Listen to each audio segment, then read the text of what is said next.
Hi, everybody. Welcome to Going Public. I am Harry McCullough.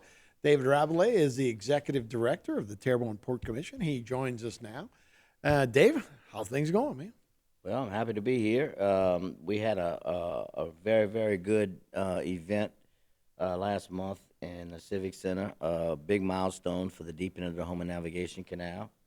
It was a cost share agreement signing between the Corps and DOTD and the port.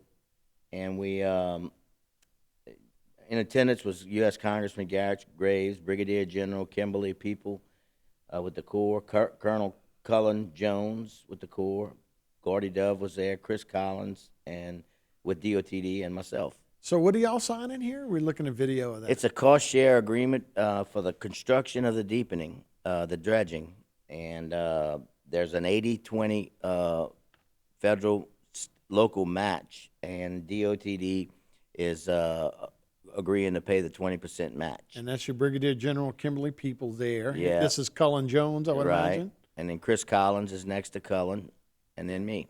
Yeah. So that's a good group, and I guess it just means we're getting closer and closer and we've been talking about this for a long time, but it means we're getting a lot closer to it. And then you, I guess, addressed the crowd, right? Yes, I did.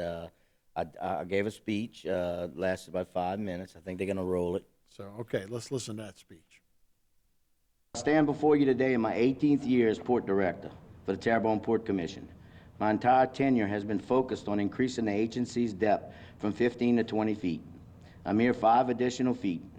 Also, doing whatever possible to maintain the channel depth to keep industry working. Both tasks have been a battle. The agency is a vital corridor for one of the region's largest industries of marine vessel repair and construction for manufacturing and service companies to support the offshore industry, the seafood industry, and more recently the offshore wind industry, along with government agencies such as the U.S. Coast Guard, NOAA, the U.S. Navy, and the U.S. Army Corps of Engineers. Beyond its industrial significance, the agency is the economic lifeline of Terrebonne Parish, generating over 20,000 good-paying jobs and billions in tax revenue. Furthermore, it plays a pivotal role in national security, aiding the journey towards energy independence, especially as offshore renewable energy gains momentum. The agency also serves as a disaster relief route, facilitating the delivery of essential supplies and services during post-hurricane recovery efforts, ensuring timely aid to affected areas. Deepening the channel to 20 feet is responding to the maritime needs over the last 20 years and resulting in a compelling cost-benefit ratio of over 5 to 1, further reinforcing the agency's critical role in the regional infrastructure work. Unfortunately, maintaining the agency depth is challenging in the unprotected section spanning approximately 10 miles of open water across Terrebonne Bay. Sand and silt transported by westward currents in the bay, accumulating in the channel and forming sandbars and impediments, hindering boat traffic and making the agency impassable for larger vessels. When vessels are delivered, companies invest substantial resources in temporary solutions, such as using dry docks as makeshift floats, which is both costly and time-intensive. Short-term maintenance solution involves dredging to clear accumulated silt, costing approximately $6 to $8 million annually. Presently, the U.S. Army Corps of Engineers maintains a channel depth. There were times in the past where the funds were not available, and the parish and the port put in $3.5 million to supplement the Corps' budget. And thanks to President Dove, who never wavered on that to get that done. The state of Louisiana funded emergency dredging costing $2 million after Hurricane Barry due to the lack of federal funds. With the uncertainty of maintenance funding and the lack of long-term solution, companies have been reevaluating regional investments. Without action, Terrebonne Parish, the state of Louisiana, and the nation risk losing this large manufacturing and industrial base, posing a threat to the path towards energy independence. To address these challenges, the Terrebonne Port Commission seeks to establish a lasting solution, safeguarding the sustainability and resilience of the coastal infrastructure. One suggested approach involves constructing rock barriers within the bay to capture sediment, thereby preventing accumulation in the channel. While this requires a significant initial investment, it has the potential for substantial long-term savings and to reduce land loss along the Louisiana coast while also providing a resource for barrier island restoration. This monumental event today is giving industry the hope needed to continue operating in this region. Although we are still a long way from completion, we now have a clear path forward. Without our federal and state government support, this could not have been done. I want to take this time to thank our congressional delegation, Congressman Steve Scalise, Congressman Garrett Graves, and Senators John Kennedy and Bill Cassidy for their efforts and concern. Also, special thanks to the Louisiana State Representatives Jerome Zarang, Tanner McGee, and Beryl Amadi, as well as Senators Mike Fazee and Brett Allen for the necessary funding to lower pipelines and utilities ahead of this very important project. I want to thank DOTD for signing this cost share agreement and the U.S. Corps of Engineers, as well as Chris Collins for his role with the pipeline lowering ahead of the deepening of this very important channel. CPRA also needs thanks for their recent commitment to assist the port with a feasibility study for a much-needed rock jetty in Terrebonne Bay. Another thank you needs to go out to O'Neill Marlbrew with GIS Engineering, who has been a rock throughout my career as a port director and is the engineer working towards the port's, on the port's behalf to prepare the channel for deepening. Thank you, Neil. It's also no secret that Timberlair Island is falling into the channel in Terrebonne Bay, and the Corps must dredge it out every year. Without a jetty, the channel is only a sediment trap. The minute the channel is dredged, it starts silting in. This must be addressed. Today, we are gathered here to welcome and witness the signing of a cost-share agreement between the U.S. Army Corps of Engineers and Louisiana Department of Transportation and Development for the deepening of the HNC. It's been a long road to get to this monumental event. It has taken my entire 18-year career as port director, plus several years prior to my role. Industry in this region has lost millions of dollars and millions of man-hours during this duration. Many companies have gone under and have left the entire region. If everyone in this room commits to getting the HNC deepened and fixing the maintenance problem with a reasonable amount of time, this region will flourish economically. I want to personally thank Colonel Jones and General Peoples for taking time to participate in this ceremony. That shows this region the commitment of the Corps to get this project completed. Mark Wingate, I can't say enough about you. Thank you for putting up with me for the last 18 years and all your efforts to get to this point. It's no secret that the regulations that they had to satisfy throughout this ordeal made this project very difficult. And it's not like the Corps wanted to take this as long as it took, but the regulations dictated it. We're not looking back. I would be amiss if I didn't thank my Board of Commissioners who tirelessly volunteered their time and have helped guide me through this ordeal. Please stand when I call your name. Board President Bill Purvis, Vice President Steve Crispino, Secretary-Treasurer Greg Landry, Dan Davis, Joe Caldwell, John W., and Jacob Brown. Thank you, guys.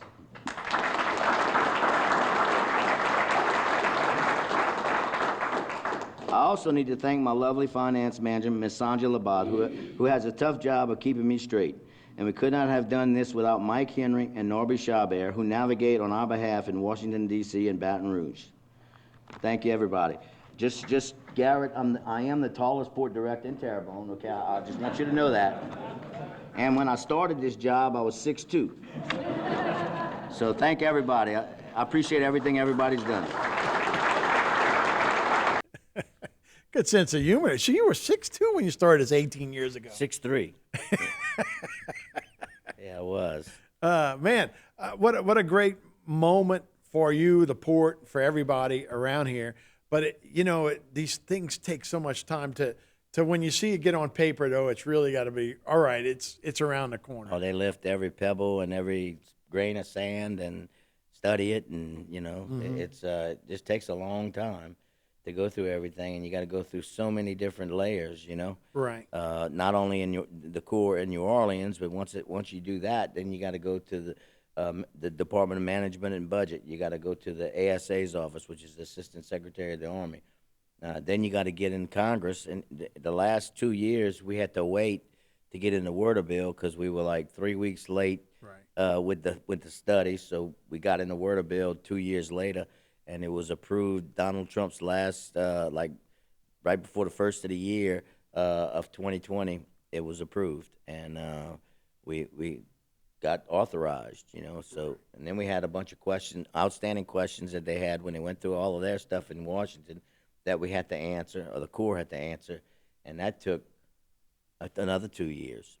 Well, So, that's amazing. And you're an engineer by trade, Right. but when you go to school, they're not telling you that you got You got to do engineering, and you got to do fundraising, and you got to be They a don't lobbyist. teach you politics. They don't teach you politics, but they should. You know, Yeah. that should be a course. That should be a 1, 2, There's 3, not and a a whole 4 lot of course. engineering that's, going on. that's most of the stuff you deal with in real life. You know, but so anyway, the total cost of the project is going to be about $254 million. That does not count the pipeline lowering, which we're doing now, and That's the state. as we discussed before, it's called the LURDS. LURDS, yeah. That's an acronym for a bunch of different right-of-ways and pipeline lowering and all that. So we got to take care of all of that as the local obligation, which the state is funding, and then the state's also agreed at this event to take over the 20% match with the federal government to to build the project once we get all the pipelines lowered. So it's been a long road, but we finally can see the end of the tunnel. How cool is that to have a congressman, a brigadier general, those people all in attendance? It's awesome. Scalise was supposed to come, but then he just got diagnosed with cancer. Right. So he didn't show up, and we understood that.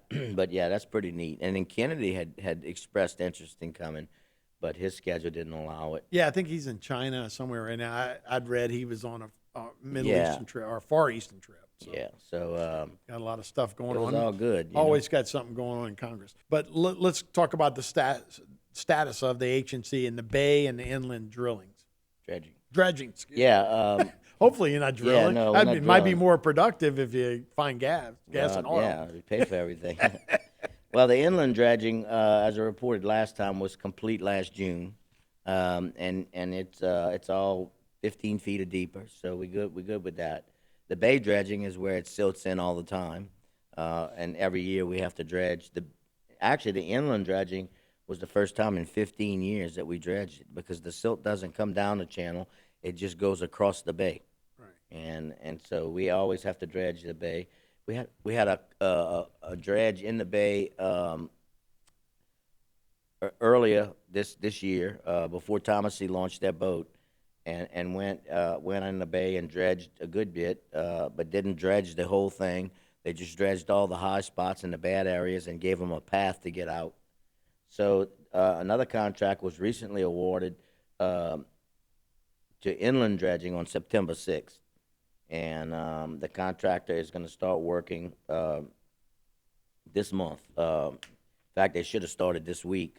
And they're going to work for about 30 days from mile 2 to mile 11 to fully clean up the channel. It's a 24-inch cut-ahead dredge, and they estimate the surveys to be performed by the end of September, which that happened. And they'll start dredging, like I said, October 1st. The dredging duration will be about 30 days.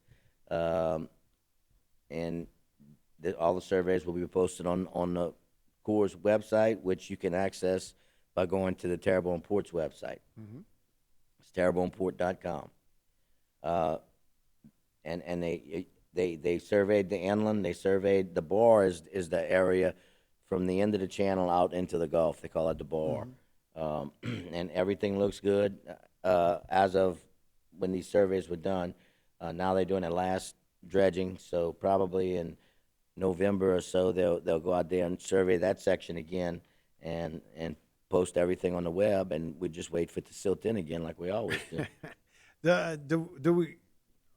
Are we affected at all by the saltwater wedge that seems to be going up the Mississippi River? I do know that at the Bubba Dove, right there by the lock, that they were talking about it's 30 parts per million, and actually the Gulf water is like 36 parts, so it's pretty salty all the way up to that point. Right, but we get our fresh water from Lafourche. Oh yeah, okay? yeah. But I'm talking about, does that affect dredging or anything like that? No, but so that's why they ended up designing a lock and floodgate complex, because when you have these times a year, and usually every year you have saltwater wedges coming up the Houma Ave, just like you do in the Mississippi River, and they close the floodgate and they operate the lock, so you come in and out of the lock and it doesn't let as much salt water in, and then and they use it also for hurricanes, so for storm surge, so that's a dual purpose, but the environmental component is to stop the salt water and freshen it up for you Right. know, for vegetation and all When it that. rains, that water goes south, but that salt water comes up north when you have a low flow, you Right. know. So Anytime we have an El Nino, it probably is going to have that kind of they, effect. you know, they're having such a bad drought from Louisiana all the way up Right. the Mississippi River Delta and the Mississippi River area, and it's pretty bad. You know, it's a severe drought. So it's going to take a lot of rain. Hopefully this winter we'll have a wet winter Yeah. and we'll get back, you know, into our normal That's usually what follows. cycle. Yeah, a lot of times we get a tropical system come in the Gulf and just dumps, you know, a foot of water on everybody. You know, hopefully that doesn't happen. But Yeah, I will take the hot, the heat, the Yeah. 100 days, the 100-degree temperature, and the no rain that's right. instead of a hurricane. That's right. All right, so let's talk a little bit about. So you got FY23, the HNC funding status, and what's the update there? What's FY24? All the FY24 funds have been used or committed. Okay, they always a year behind. You know, I mean a year ahead. So, but we're good. You know, the channel is all where it's supposed to be. So we'll wait next year and get another you know, chunk of money for next summer. Right. You know, and hopefully we can wait till the summer. We don't have to dredge during the early spring like we did this year. Right. So where are we at on the deepening process for that HNC? Well, we're still lowering pipelines. We haven't lowered any yet. We've identified all the pipelines in the bay, and we're negotiating with the oil companies or pipeline companies to get them lowered. And they do that work themselves. You pay for it, right? Well, yeah. I mean, that's what they want. You know, Sure. they do the work themselves, but you know, it's a matter of who pays for what. The right-of-way agreements, you know, usually dictate. So if the right-of-way agreement says that they have to pay whenever they need to be lowered for navigation, you know, they're not in any hurry to do it. Okay, and so we're kind of behind the eight ball. So, you know, we're gonna have to get with the Corps, with DOTD, and sit down with you know, and figure it out. Like if they say, all right, we'll pay, but we're not gonna do our work for 5 years. You know, that's gonna, and we don't know what kind of stick we have to Or undo carrot, that. right, So you know, a lot of times it's going to be a negotiated thing. You know, we'll help, but we got to get it done. You know, so in the essence of time and keeping industry blowing and going, we you know, we willing to help out a little. You know, but Sure. but you know, and that's a negotiating stance. So I don't know when we get to that level, we'll and we're getting close. So. We're gonna do what we got to do, you know. So that's the bay. We've started from Cocodrie going all the way to the intercoastal north. We've been identifying those pipelines, and they're not all pipelines, but a lot of them are utilities, like water lines, electric lines, sewer lines, and there's probably 50 or more. But we got to identify them all. We got to locate them. Make sure we got to check the depth by probing them. And then we got to find out who the owner is, and we got to sit down and negotiate with them as well. So a utilities company, would they have the same? They would do the work themselves too. They would have probably, they would have the yeah. I mean, we can't machinery just and go all in- to do that kind yeah, of stuff? well, they hire their preferred contractors. We don't have the expertise to lower anything. I mean, especially if it's a gas line. You know, I don't want to go mess with that. So they have they have to shut the lines off, bleed them out. You know, sometimes they'll relay the line with a bore. You know, sometimes they'll jet it down depending on how far it's got to go down. Sometimes And they'll most of the time, it's going to go down 5 feet or 10 feet. Yeah, well, the Corps used to have a rule of cover at 8 feet, okay, and they've changed it, and now it's 15 feet, okay. Right. Some of them they grandfather in, some of them they don't. So it just depends on when it was laid. You know, there's a lot of what ifs, but the Corps makes that decision as to whether we have to lower them or not, and how deep we have to lower them. You know, if they decide they're gonna bore it, then they go pretty deep because it doesn't pay. You know, they can get it deeper for less cost. If they're gonna cut the line and do a spool piece where they put a 90-degree on both sides and go down and come across, you know. More expensive. That's a little more expensive, and that's, you know, then they're just gonna put it where they got the cover that they need, and that's it, you know. Sure. So, but we're working on the northern end and locating, and we're gonna have to sit down and negotiate with all of them. And another condition is when was it installed? Like in the bay, the channel was dug in the '60s. There's lines in there that were put in the '50s. Okay, before the channel was there. Okay, if they were put in after the channel was dug, then we have a little more leverage. Okay, so it just depends on when they were put, how deep they need to go. There's a lot of what ifs, and some of them are abandoned. I Right. mean, they just sitting there. They never pulled them out. Pull them out. So you talking about 50 different things that might be in the way. You got to negotiate with 50 different people, or? Well, we got to identify them all first and identify the owners. And like I said, some of them are abandoned. Some of them, we just know that there's 50 of them You there. can see why the process would take a Yeah, while. and then you got to get in the weeds and figure out, how long were they there, who put them in, is it still an active line? If it's not, then they got to pull them out.